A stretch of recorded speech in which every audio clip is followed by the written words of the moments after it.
house full of music. I was a small boy,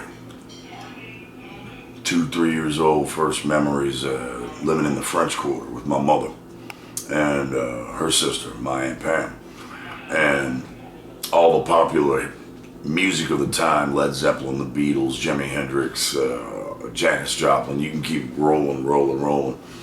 I was privy to all that good stuff, and I guess later on, when I started having individual thoughts, I got a guitar when I was 9 years old, and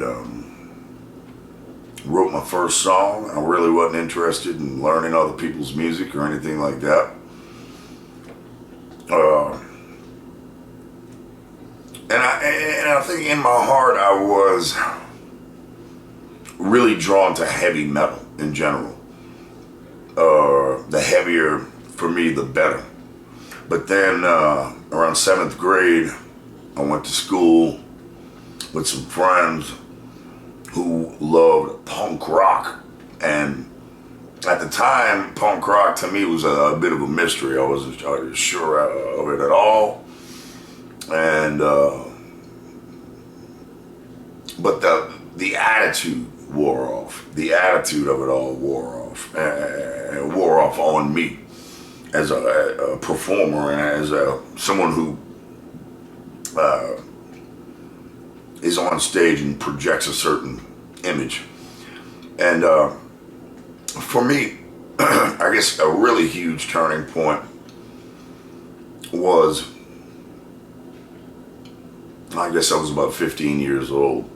Motorhead came to town, and that is New Orleans, Louisiana. And they were on tour with a band called Hallows Eve and a band called Agnostic Front. When I saw Agnostic Front, a bunch of dudes get up on that damn stage, no image, no dressed up, polished look to them or anything like that, and deliver these unforgiving, quick, hard-hitting songs, it changed my perspective forever, ever, and I'll never fucking forget it. And from that point on, you know, eventually, by the time I was 17, I quit high school. I was doing gig after gig after gig with a local band from New Orleans. 5 sets a night, 5 nights a week, 6 nights a week sometimes. And eventually,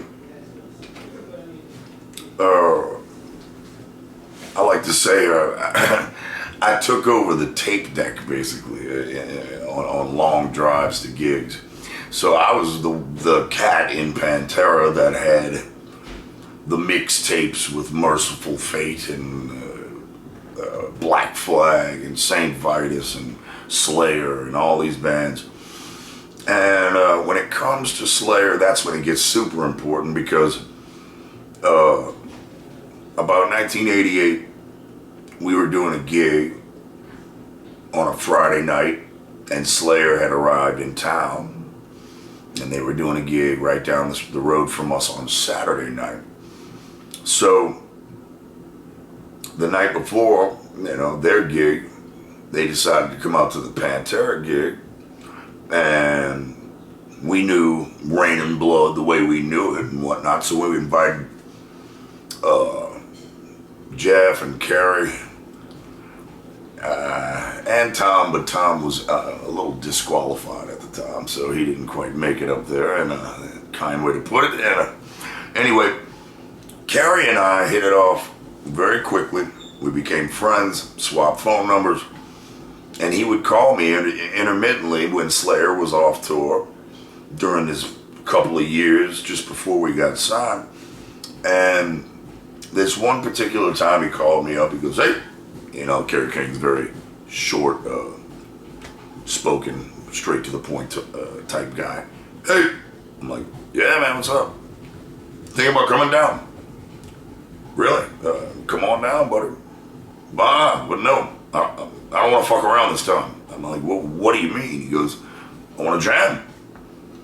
I'm like, really? Well, let me check with the rest of the guys. I'm sure it'd be cool. Next thing you know, Kerry King's down, and we are learning chemical warfare,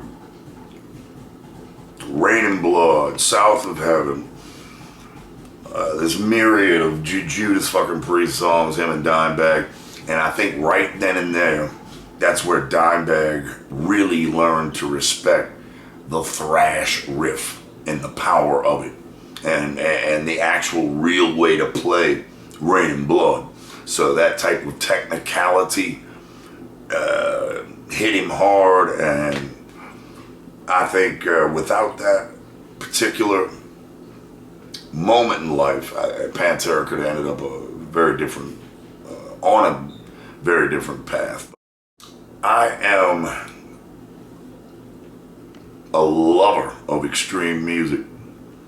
I still seek it out to this day, and I'm 45 years old, and I'm extremely interested to know what the teens and 20-year-olds and the 30-year-olds are listening to today that is considered extreme. And I sift through that, and I take what I want and leave the rest. But there are some incredible bands out there, and I champion them all. First concert I went to, out of memory, it was probably a local gig in New Orleans. But the first big concert I went to, I was in 6th grade, and there was a cat named Jared Schneider who was tour managing Kiss for a while, and he's a good friend of the family, and I was a Kiss fanatic at 12 years old, and I got to see Kiss on that particular tour, and that's the foggy part. I guess you'd have to do the math of 1970, whatever record was out, 1980 something, but that was my first big show. What's always funny is, I guess I just thought I was a lead singer, always.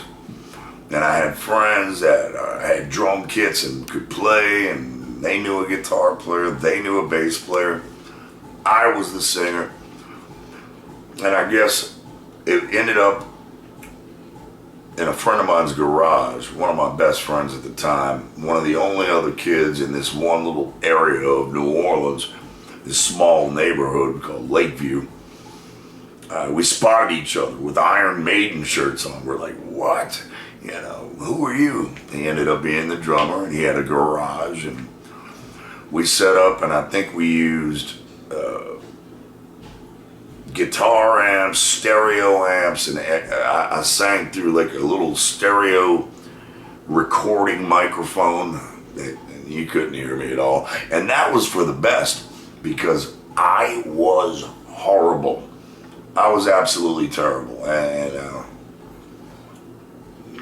6 months later, we did our first gig, and somewhere I still have a tape of that sucker, and we opened up with Neon Nights by Black Sabbath, and I destroyed it. I butchered it. Oh, it was rough. I don't think I started maturing as a vocalist till I was 15.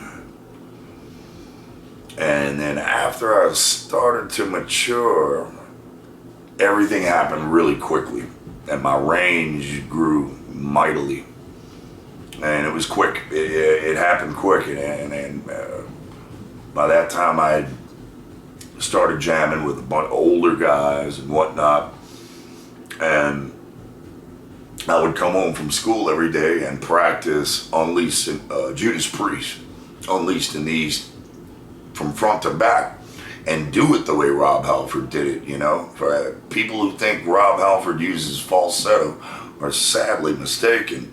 That's a full out voice, and that's how I learned. And I never had a falsetto. Right now, I mean, that's about as loud as my falsetto gets. I've always sang full out. And then, you know, eventually when I found and wanted and needed to find my own identity, I purposefully kind of abandoned that style because in my mind, it had already been done before and done the best it could be. Right? There's only one Rob Halford, you know, and I know there's some other guys that can sing very well and whatnot, but that style I thought had been done to death, and heavy metal needed a new attitude, I guess, brought to it instead of such. And it was already there. There was already, you know, the first Metallica record and Slayer for sure and whatnot. And don't get me wrong, Tom could hit those high falsetto notes, but that's not what Slayer was about. It was more about aggression, especially vocally. So it was all happening around me. I just needed to get that perfect blend, man, of a hardcore attitude from bands like Agnostic Front, Cryptic Slaughter, obviously Black Flag, and so many others. It's unbelievable how many influences I use and incorporate. I even use death metal in moments and whatnot, cuff the mic, shit like that, for effect. And that's what, you know, so always evolving. First time I met Dimebag is the first day I tried out for Pantera. They flew me in on a Monday night, and Rex picked me up in his car, which really wasn't his car. And we drove out to the studio, and I looked through the window, and there he was, him and Vince sitting right behind this big console, and this was a whole different world for me, man, going into a studio. So that's the first time I met Dimebag, and then we hit it off right off the bat, started jamming, nailed out some songs. I knew it was a great impression for all of us. It was like, it felt right. And we ended up going back to Vinny and Dime's mom's house, where they lived at the time, and doing something that I never do, which is, I guess it was like a rite of passage or something like that. We did tequila shots, for God's sakes, and I really tried to hang, and by the third one, I really had to bite down hard not to let it fly right there. And then when the fourth one came around, I had to admit to him, I'm like, fellas, I am not a tequila drinker, and you are killing me right now. This hurts. But either way, everything worked out. Philip H. Anselmo signing off.